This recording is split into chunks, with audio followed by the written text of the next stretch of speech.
Great arm, a great job you did last night, and just keep working hard, and the boys themselves just keep working hard, and next thing you know, you got 20 years. So hopefully I can say that. So I went up and down. I went back to the minor leagues. I had to work on some stuff. I went back up to the big leagues, got my first win. Went back down. Then from AA I went to AAA to take a step higher. And I pitched really well in that time. I got 2 wins and 2 starts. Also happened to start in the Futures game, which was a big honor because I represent Holland for my country and obviously the Marlins. So that was real nice. I started that game. They gave me the win because we won in 7 innings. I think we won, so it was nice. Good experience. We saw all the big league guys, big league all-stars that were there, and that's kind of a little step up where you want to go, in the future. And then after the All-Star break, they called me up again, and from that moment on, I spent like 2.5 months straight in the big leagues, and it's been a dream come true. It's been always what I wanted to be, and just a little thing that you dream of as a little kid, and now you're there. So. Now Lenny mentioned was that how it went, that you were actually signed as a catcher? I went over there as a catcher. I went to the Playboy Baseball Academy as a catcher. About a month before I was supposed to leave, they call me in their office and say like, listen, we don't think you're good enough as a catcher or as a hitter. And I tried different positions because I kept telling them, hey, I want to be a hitter, I want to play different positions so I can play every day. And I don't want to be a pitcher because I only can play, every once in a while, once every 5 days. Yeah. So I tried all these positions and basically it didn't work out. I wasn't good enough as a hitter. And they say, hey, you want to pitch? You want to throw off the mound? And I was like, sure, why not? And we go out there. There's actually nobody there. They grab a radar gun, and I'm just chucking balls as hard as I can to home plate. Maybe they see something in me, and they say like, well, we like what we see. You're tall.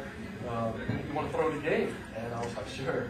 Why not? You hadn't pitched before? I pitched one in the middle of the year in Holland. I pitched when I was with the Aspirant. I pitched and I catched, and then I stopped pitching after that because I wanted to be a catcher. So I catched through from junior on to the hoofdklasse. I was a catcher, and after much till the pitching side. They let me throw the game, so I was like, sure, why not? And I happened to start that game. I started the game. I didn't know what I was going to do, basically. So I was just going to throw the ball, and I had to throw the whole 9 innings. I was on the mound. And so Marlins scouts came over because they are with the Marlins, and they were like, they said like, well, we like what we see. Yeah, we'll sign you. I was like, sure, where can I sign? So I signed. Yeah. So I gave them, I didn't get any big signing bonuses and all that on the side. I didn't get anything special or whatever. I just signed. I was happy that I could sign and could go into pro ball. Great experience. And from that moment on, I just started learning and working hard and start picking brains with people. What would you say was your biggest adjustment coming from Holland into the States? As the culture changes? It's a different world. It's a little bit harder. It's a little tougher. Physically, it's tough because you play every day, you throw every day, you have to work out every day, and it's baseball. Here in Holland, you practice twice a week. You play 2 games in the weekend, and that's it. Now here, you play every day.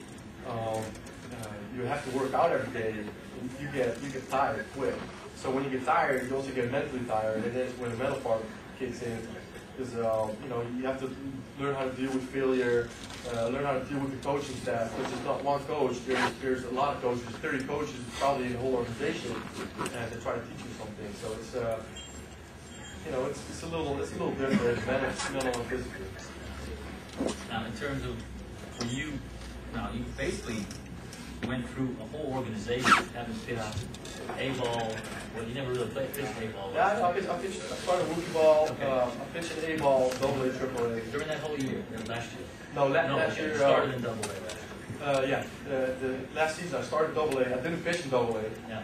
I went pitched straight in the big league. I was supposed to pitch in Double A, never happened. So you have never pitched in Double A? No, I pitched A ball and that's it. And then Pitched 2 Triple A stuff.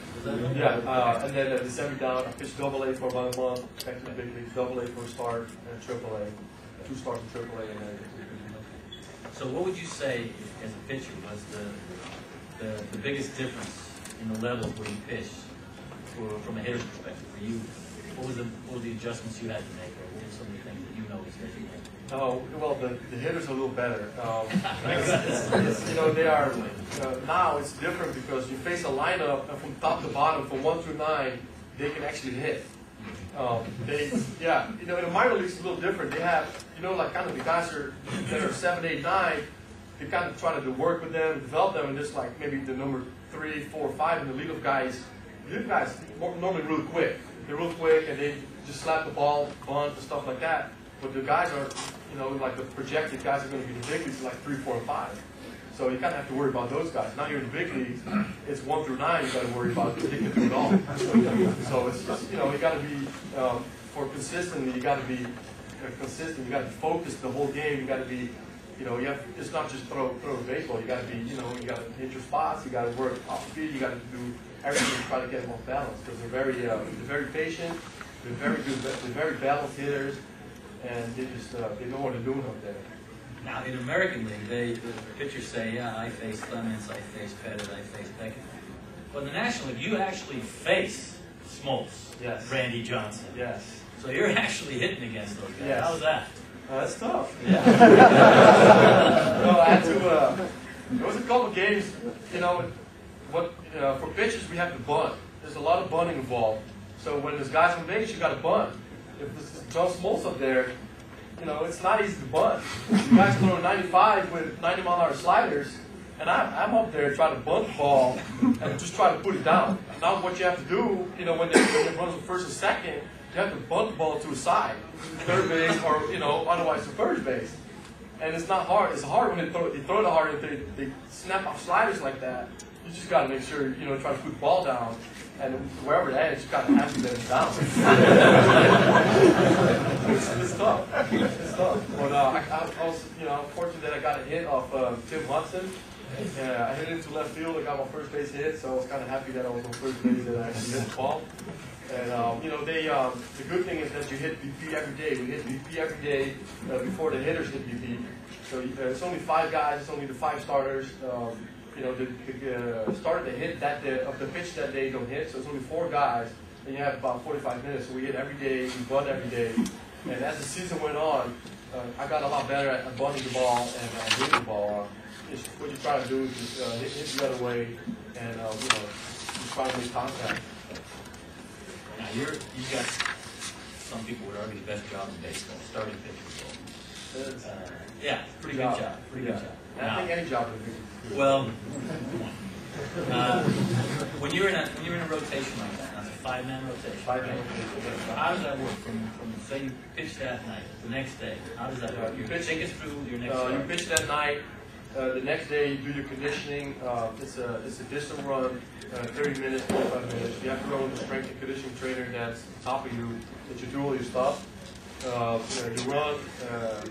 You lift your legs that day, and if you want to, you can do your shoulder exercises. I don't like to do the next day because I'm still sore. And if I'm going to pop my shoulder more, then it gets more tired. The next day, you play some catch. The day after you play some catch. Some days you're more sore than other days. So it depends on how you feel. You kind of, sometimes you lock off because you feel a little better. Sometimes you need to work on a couple stuff, so you do a little bit more flat ground. The next day, that's the 3rd day, so you pitch. You do your exercises, you run, then you throw your bullpen day. On the bullpen day, you work towards your next start. So you just, you work on your